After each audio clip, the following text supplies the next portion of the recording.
Welcome back, Heroes of the Horde and Adventures of the Alliance. My name is Weirdo, and the word of the day is foundations. Today I'd like to discuss how Warcraft built the foundation for its world, both on the larger cosmic scale and on the smaller personal scale. See, I'm more excited than anybody to dive into the meat of World of Warcraft. I've been flipping through my outline, and truth be told, I've let myself get a bit carried away. Plans and scripts, all the way up through Warlords of Draenor. But thankfully, somebody was here to rein me in. And before we start building this new glass house from which I may throw stones, we need to flatten out the ground and lay down some cement. Now, to be honest, I don't plan on changing very much before the drums of war begin to thunder once again in vanilla, where I asked to write a hypothesis on what made WoW the 1 in a million bolt of lightning in a bourbon bottle that it was. My thesis statement would be that it was the solid foundation provided by the story of Warcraft 3 that allowed us to slip so easily into the immersion of the world. Warcraft 3 was relatively straightforward, a story told in 4 and later 8 campaigns or acts, all very perspective focused and character driven. This gave WoW something different from games like Guild Wars that tried to establish all of its lore from a clean slate in the game, or later on from games like Elder Scrolls Online or Star Wars The Old Republic, both of which have a titanic amount of lore to draw from, but whose timeline and premise would keep players away from recognizable faces. Granted, all of these games would come out after WoW, but even a game like Warhammer Age of Reckoning, a game developed largely by former Blizzard developers, and which, being based in the Warhammer fantasy setting, had an abundance of lore to draw on, lacked that same personal connection we, the players, had to the world through its characters. Meanwhile, WoW kicks you right in the mouth with old friends like Jaina, Thrall, Tyrande, Sylvanas, and Cairn, who we'd all gotten to know on a very personal level during Reign of Chaos and the Frozen Throne.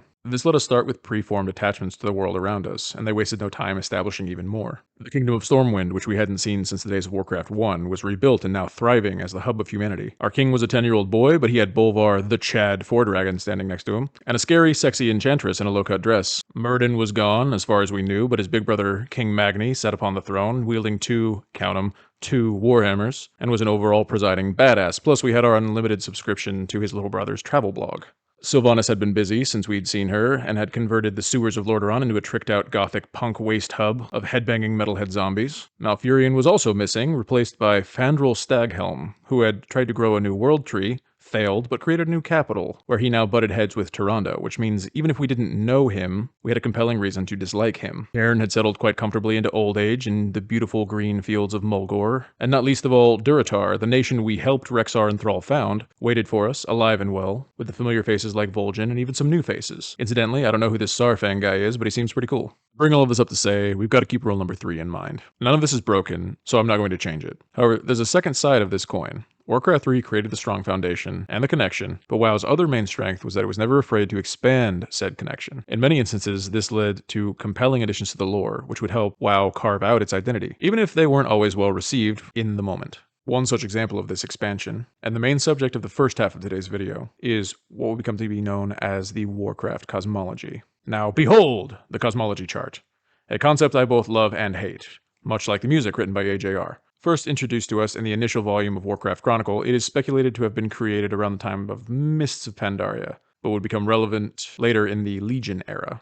See, the Cosmology chart establishes that the greater universe of WoW, beyond the confines of our beloved Azeroth, is made up of 6 fundamental forces which coexist on 3 polarized axes: light, void, life, death, order, and chaos. And if you're thinking this is some Marvel Infinity Stones type nonsense, then don't worry, you're not the only one. But as much as I may mock this now, and will continue to mock this in the future, at the time, when this was initially released, I thought this was incredible. Before Chronicle, we'd never been able to take a macro view of the Warcraft lore outside of the likes of WoWWiki or WoWpedia.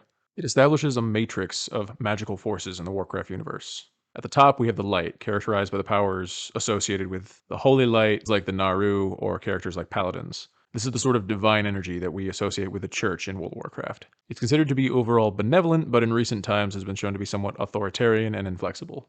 Opposite the light, we have the void, a dark power represented by an all-consuming hunger, and in modern WoW, it's additionally characterized as embracing all possibilities and futures. This facet exists, as far as I can tell, to make the conflict less one-dimensional, good versus evil. But make no mistake, the entities associated with the void, the unseen void lords and the monstrous Lovecraftian old gods, are a pure, unfiltered pack of evil with menthol.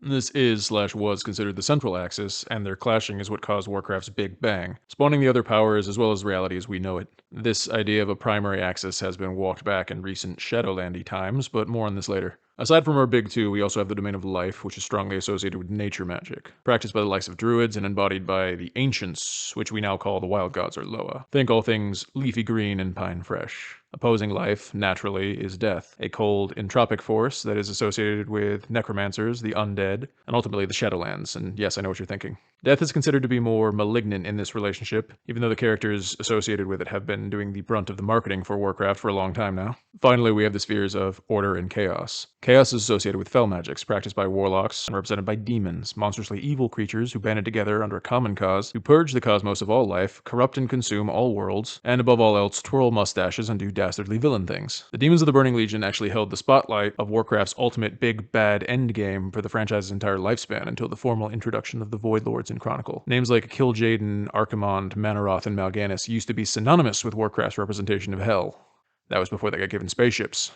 Really cool, fiery, heavy metal spaceships, but still spaceships. Opposing the forces of fel and chaos was the power of order, represented by the Titans. If you're not familiar, Titans are colossal planet-sized beings who are responsible for the ordering of our world, subduing the rampaging elementals, forging servants of stone and metal, trapping the old gods in great underground prisons, and manufacturing huge city-scaled machinery that help to terraform the planet. Also associated with the sphere of order is the magic of the arcane, which is practiced by the mages. You know, mages, the people who have a fun, purple flying city, turn their enemies into sheep, and are known for being overall wacky nerd pranksters. Arcane magic is also known to be highly addictive. It routinely corrupts societies, such as the ancient night elf Highborn, the high elves of Kothalas, the Nightborn of Suramar, and wait a second, none of these people have any gears, or metal of any kind. In case I'm being too subtle, I've had a massive issue since the Cosmology was incepted, trying to wed the idea of the Titans being creatures of pure arcane magic. The arcane in WoW is always portrayed as esoteric and at times even whimsical. On top of this, exposure to an abundance of arcane is highly addictive, and when abused, it leads to decadence and hedonism. This overexposure can lead to withdrawals if one decides to quit using arcane, which only incentivizes arcane addicts to continue using. This does not jive at all with the Titans. The word arcane dictionary definition means understood by few, mysterious, and secret. And while, from our perspective, I suppose that could describe the Titans, in practice the two are at odds. The Titans are scientific and methodical. They create machines, computers, robots, formulas, protocols, designations. They order. Order is not a mysterious or unknowable concept. It's the act of organization. An important step to organization is understanding. Furthermore, the mages of Dalaran and other societies are almost all diametrically opposed to machinery. Why would they need engines with gears and propellers to make a city fly? Poof, baby. Magic. Flying city. Now pour me some of that sweet arc wine and help me rustle out of these tight mana pants. I get that mages of Dalaran are meant to be scholars, and some are, but they always come off more as artists, or just plain goofballs. If the Titan Forge went to the same college, they would be the ones getting Bachelors of Science, while the mages would be getting Bachelors of Arts. And this wouldn't bother me if any other cosmic force had this kind of apparent duality or flexibility, but none of them really do. It's even more vexing considering that this is meant to be the plane of order. You'd think they'd have their ducks more in a row, and thus I present my solution. Forgive my atrocious drawing skills. The cosmology will remain as an explanation for the fundamental magical powers in WoW's reality, but it will now exist on 4 axes instead of 3. It will be made up of 8 points and a point in the middle in lieu of 6. Light and void will continue unchanged. They will no longer be the central vertical axis. I'll explain more on that at another time. And life and death will remain similarly unaltered. However, the line of order and chaos will no longer be represented by mages and demons. Instead, order magic will receive its own unique designation, separate from the arcane, now along this new horizontal axis. Titans will still embody the power of order. Titan magic will be conceptually similar to the concept of real-world alchemy, driven by mathematic equations and formulas. As a side note, this is also where I plan to classify time magic, but that's a story for another time. On Order's opposite polarity is the realm of chaos, which will now be taken on by pure elemental magics. This is the kind that shamans tap into. And to clarify, in the original cosmology, as you can see, the elements were present, but as a lesser concept, more tied to the material plane, and honestly in a more dynamic way. The 6 elements of water, earth, fire, air, spirit, and decay existed in spaces between our reality and the greater cosmos. Whoa. Hold on. I have never fought against a spirit shaman or a decay shaman in a battleground. A very solid point, but bear with me for now. Each element was also tied to at least 2 of the greater spheres, which I found particularly cool. I actually really like this concept, and I'm sorry that my idea robs the cosmos of this multi-dimensional facet. However, given that Blizzard themselves can't ever decide what they want to do with the elementals, or how they align on this chart, I feel that this consolidation provides a more solid foundation. The realm of chaos will fundamentally not be one united realm. It breaks the rules, and in a sense, That's what one might expect from the embodiment of chaos. Where the Titans represent a single unified fist, the elementals are the open-handed six-fingered slap. This leaves only the vertical axis, which it may not surprise you to learn will be filled by the arcane and the fell. The true magical dyad of old Warcraft: arcane versus fell, mage versus warlock, mortal versus demon, human versus orc. Now, these spheres needed greater thematic names, and what I came up with was the sphere of grace and the sphere of ruin. Grace being the embodiment of pleasure, beauty, and creativity, while ruin being the embodiment of pain, destruction, and malice. I'll be honest, I'm not very attached to these names, and will be happy to retcon them in a future episode if anyone has any better ideas. For now, I felt they were simple enough and convey the general concept. Ruin more so than grace, but in a way, I think that still works, as the arcane being somewhat inherently enigmatic. Those sharpest among you, or the odd dozen who survived our first podcast, may have noticed that this map has started to look eerily similar to a D&D alignment grid. Whether you believe it or not, that was not originally intentional, though I have since embraced it. I like the idea that magics have a kind of inherent personality, and by aligning them along this traditional D&D axis of good and evil, law and chaos, it helps grant a basic understanding of their nature, even without full comprehension. Though I should clarify that when I say I like that the powers have personality, I very firmly and insistently do not mean sentience. Let me explain. Recently, the main lore dev behind the WoW Cosmology published some of his original design sketches, and briefly told the story of its conception in honor of WoW's 20th anniversary. I highly recommend checking it out, but from my readings of those notes, two things were pretty clear. One, that this idea was quite obviously a labor of love, and two, I don't think the way we look at the cosmology chart today is what was intended when it was originally designed. Which is to say, I don't believe this chart was originally intended to create 6 cosmic factions all playing tug of war in the great game of Space Thrones. Rather, it's intended to be a matrix of the different fundamental magical forces that make up the threads of reality. There may be beings more attuned to certain forces, but those beings have their own agency and autonomy. The forces themselves are not sentient, or if they are, they're pretty indifferent to the likes of us. I can't say for sure that this was the original intent, but I can say for sure that this is my intent. So at no point will these great forces be anthropomorphized in the coming story. Death will never come for the soul of our world. The jailer will. By the way, don't stress, I have plans for him too. The void is not out to consume other realities. It can't. It doesn't want anything. But the void lords can. Space. The final frontier? Okay, yeah, that's a decent point. And I can sense some of your eyes glazing over. These are all very abstract concepts, and if anyone zoned out during all this, I wouldn't blame you. Warcraft is a fantasy game, and concepts like this that explain the magic are much more the province of science fiction. While WoW is famous for genre bending, I know too much of this can, for some, ruin the appeal. Discussing the cosmology in many ways discusses the history of WoW's reality without its characters. But those of you mad lads who are heroically still listening in will recall me lavishing Warcraft with praise for making this story about its characters. The cosmology is now, for better or worse, the foundation of WoW's greater story. But more often it's the smaller stories that make a greater impact. Which brings me to the back half of this video. The smaller foundations, established by Warcrafts 1, 2, and 3. From the Black Morass to the slopes of Hyjal, from Stormwind's Keep to Icecrown Glacier. These 3 games gave us our window into Azeroth and made everything we know today possible. I've said I don't intend to change much about these games, and that is true. But there are a few things I'd like to briefly highlight about their stories, so that they might be more fresh in all of our minds when I reference them in later videos. Primarily, the characters who feature in them. Now, Warcraft 1 has a relatively short list. On the side of the humans, we have King Lane, leader of Stormwind, his 2 best friends, Anduin Lothar, head of the Royal Knights, and Medivh, the court wizard who also bears the title of Guardian. There's also Khadgar, Medivh's apprentice, Garona half-orcan, a half-orc defector from the Horde, and tangentially Varian Wrynn, Lane's infant son, who I'm not sure was ever mentioned in-game, but we know retroactively that he was present. On the Horde side, we have the war chief, Blackhand, leader of the Blackrock clan, his secret puppet master, Gul'dan, Blackhand's right hand, Orgrim Doomhammer. Fun fact, he's actually invented in Warcraft 2 in order to take credit for the acts of the nameless protagonist in this game. Doomhammer's oldest friend, Durotan, chieftain of the Frostwolves, Durotan's mate Draka, and the first 2 invasion leaders, Kilrog Deadeye and Cho'Gall. Also, a largely irrelevant character who I just want to take a quick moment to point out, Griselda Blackhand, one of Blackhand's 3 children, and the only one that Doomhammer would ever admit to respecting. The thing you might notice about this list is that save for Khadgar and Garona, they're all dead. That means, at least as a matter of credentials, Warcraft has no 2 heavier hitters than Khadgar and Garona. Garona. Zug zug. Khadgar has obviously capitalized on this status, but Garona has remained consistently in the shadows. That might be a fitting place for a rogue, but nevertheless, I'd like to change her background status. Not an easy task. See, it's not that Warcraft forgot about Garona, it's that they don't seem to know what to do with her. She prominently featured in the second or third round of the Warcraft comics, but was quickly settled with a large Medan-shaped problem. Chronicle would later remove Medan and retroactively give her credit for taking down Cho'Gall before Cataclysm. But then the Warcraft movie had to stick its weird thumb into the pie and make Medivh, her baby daddy in our timeline, into her father in their timeline. When all's said and done, I think I understand why the lore tries to avoid talking about Garona, but we're not going to. We're going to go with the movie version of events concerning her. Garona is a half-orc, half-human, not a half-orc, half-Draenei, and the daughter of Medivh.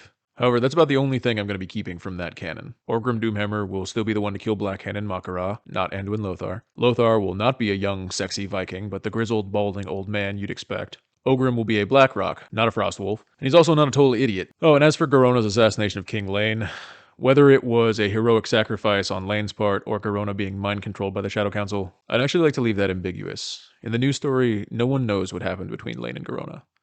Only that Garona doesn't like to talk about it. Later, in the events of Warcraft 2, after Gul'dan loses the majority of his supporters, he rounds up what remains and creates the Stormreaver clan. They largely serve as Gul'dan's flunkies alongside the Twilight's Hammer clan until the Horde begins to construct boats. At that point, in the same way that the Dragonmaw clan begins to find their home in the sky, the Stormreavers, for whatever reason, found their calling on the sea. It's this naval acumen that allows Gul'dan to betray the Horde halfway through the Second War, and go off to find the tomb of Sargeras. He's hunted down and he's killed, and that's allegedly the end of the Stormreavers. But what if it wasn't? Garona was considered a spy for the Shadow Council. She would have had ties with the characters who would eventually become the Stormreavers. What if, after Gul'dan's downfall, some of them lost faith, and in their desperation, they turned to a new leader? Garona Half-Orkin, in our new canon, becomes the chief of the Stormreaver clan, and then the Stormreavers turn to piracy. In my mind, Garona should be a mainstay, to the same degree that Khadgar is. This new direction for her allows her to embrace her roguish archetype, and at the same time develop her influence in a way that would eventually give her greater standing. It also gives WoW its first true, prominent pirate character, which I for one feel has been sorely lacking for a long time. Garona will still be an assassin. We won't want to change her direction that much. And she and the Stormreavers will disappear for a while, off to rebuild. But now, from the Second War onward, there will always be tall tales told of the Orcish pirate pillaging the eastern seas. It's perhaps a good time to start discussing Warcraft 2 properly. Right off the bat, the Horde have destroyed the Kingdom of Stormwind. They win the First War. Anduin Lothar and Khadgar lead the surviving refugees to the Kingdom of Lordaeron, and there King Menethil calls together the leaders of the other human nations, and subsequently founds the Grand Alliance between the 7 human kingdoms, the Elves and the Dwarves. Lothar, the last survivor of the ancient defunct royal bloodline, is elected their Grand Marshal by the assembled monarchs, and the Order of the Silver Hand is founded by Alonsis Fowl and the first 5 paladins. Meanwhile, Ogrim Doomhammer kills Blackhand in honorable combat, assumes the mantle of Warchief, and personally assassinates the members of the Shadow Council, save for Cho'Gall and Gul'dan. Gul'dan then creates the first Death Knights from the corpses of Stormwind Knights and the souls of his lost Shadow Council in order to convince Doomhammer to spare his life. This marks the first appearance of elves, dwarves, and trolls in the story. My favorite Warcraft book, Tides of Darkness by Aaron Rosenberg, covers this time period, and I'd strongly recommend giving it a read. But for now, let's get back to the characters. This is the first game to introduce the concept of hero units. Now, this would be refined in Warcraft 3, but before WoW, this is what the Warcraft brand would be known for, and what would set it apart from other RTS games. This was Warcraft's hallmark. For now, on the Alliance, we've got the returning duo of Anduin Lothar and Khadgar, and they're joined by new faces. Alaria Windrunner, a rebellious high elf from the kingdom of Kel'Thalas, honoring her people's ancient debts that they tried to shirk. Kurdrin, leader of the Wildhammer dwarves, with his griffin Skyri. Daneth Trollbane, nephew to the king of Stromgarde, one of the 7 human kingdoms, and 2 of the first 5 paladins, Uther the Lightbringer and Turalyon. If these names sound familiar, take a quick stroll through the Valley of Heroes and you'll get a larger-than-life reminder.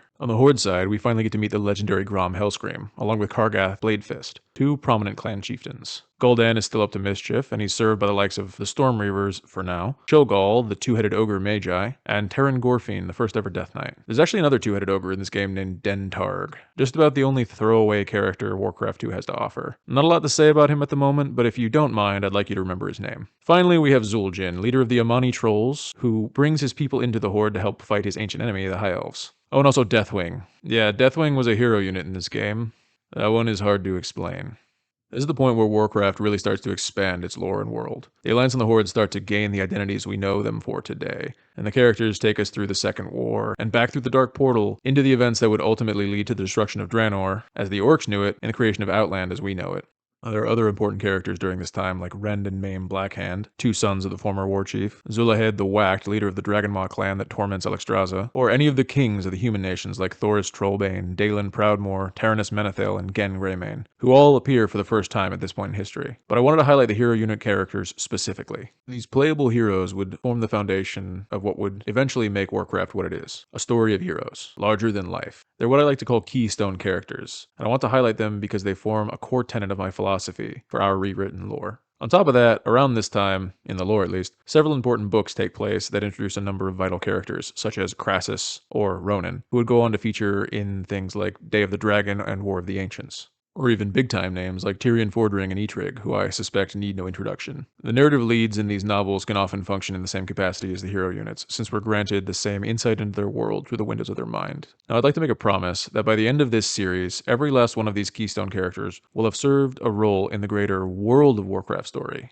And even if by the end I can't have saved them all, I hope that I will at least feel that I've left none of them on the table. And it's that sentiment that brings us last, but certainly not least, to Warcraft 3.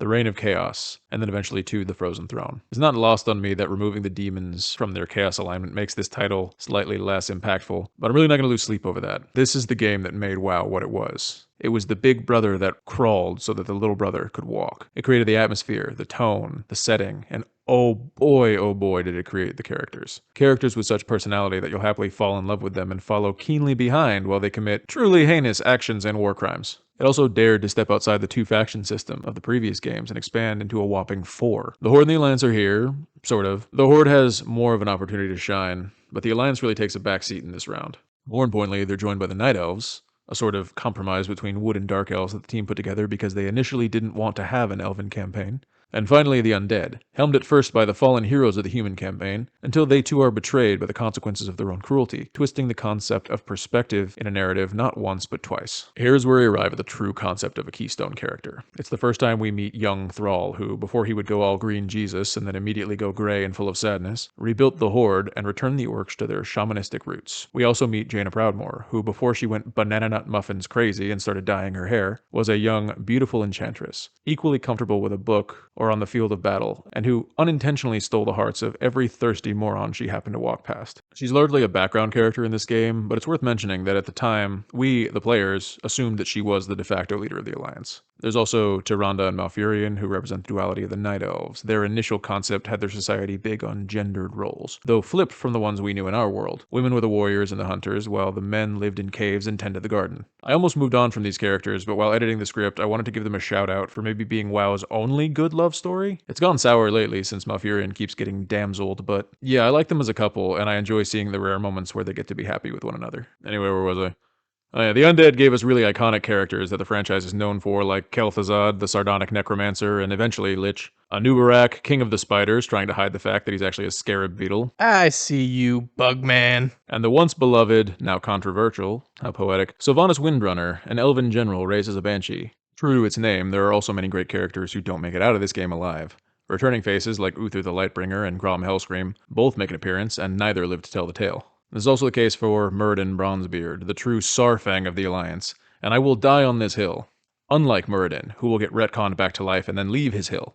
It's a silly bit of writing, but I really don't mind it, and I think we gain a lot more than we lose. On top of these, we had characters like Cairn, High Chieftain of the Tauren, who led his band of nomadic minotaurs into the Horde and into our hearts. Rexar, the wandering beastmaster, would do the same with the ogres, but nobody remembered to remind the ogres of that when we got to vanilla. Rokon, a troll who did little to nothing in this game and has continued to do so all the way up to the present. I promise to work on him soon. Jen Stormstout, who exists to do two things, drink beer, and disprove the people who try to pretend that Warcraft stole the idea for Mists of Pandaria from Jack Black. Maya of Shadowsong, a character who pisses me off every time she speaks, so the writers are clearly doing something right.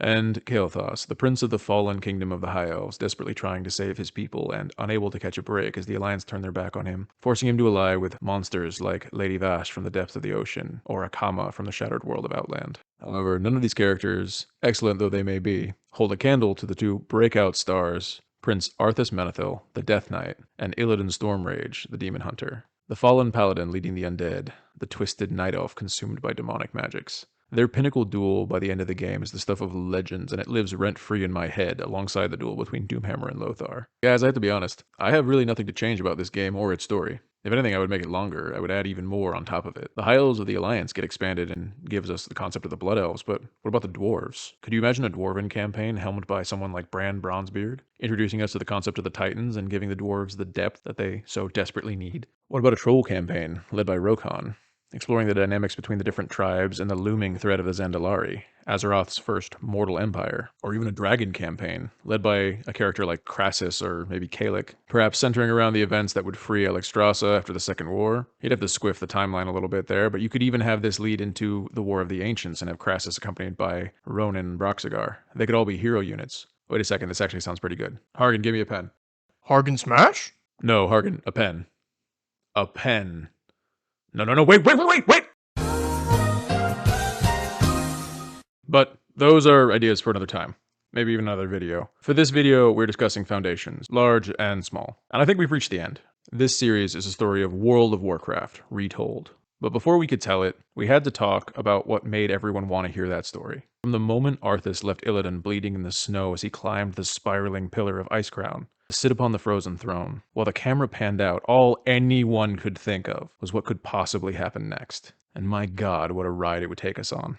Now, when I had initially penned this script, it was 2 separate episodes, but the point was made to me that it might feel like a bit of a tease to tell all of you that we were going to rewrite the story of WoW, and then take 3 videos to even get to vanilla. Times are, money, friend? I hope you all haven't minded indulging me in this. The Cosmos and the Keystone characters are central not only to WoW, but to how I want to take the story going forward. I wanted to take a moment to highlight them, and now that moment is done. I promise the next scripted video will take us directly into the story of vanilla World of Warcraft. But I have one last piece of housekeeping before I go. See, it's at this point in the story that the nameless, faceless adventurers, a la you people, start taking credit for very, very important events in the Warcraft timeline. Many legendary figures and even some of the very keystone characters we've been discussing start dropping like flies in the faces of the champions of Azeroth. But because we're the champions of Azeroth, we fundamentally can't have a face. I've spent much of this video talking about the importance of characters, and in that spirit, how could our new story ever be complete without some of our own?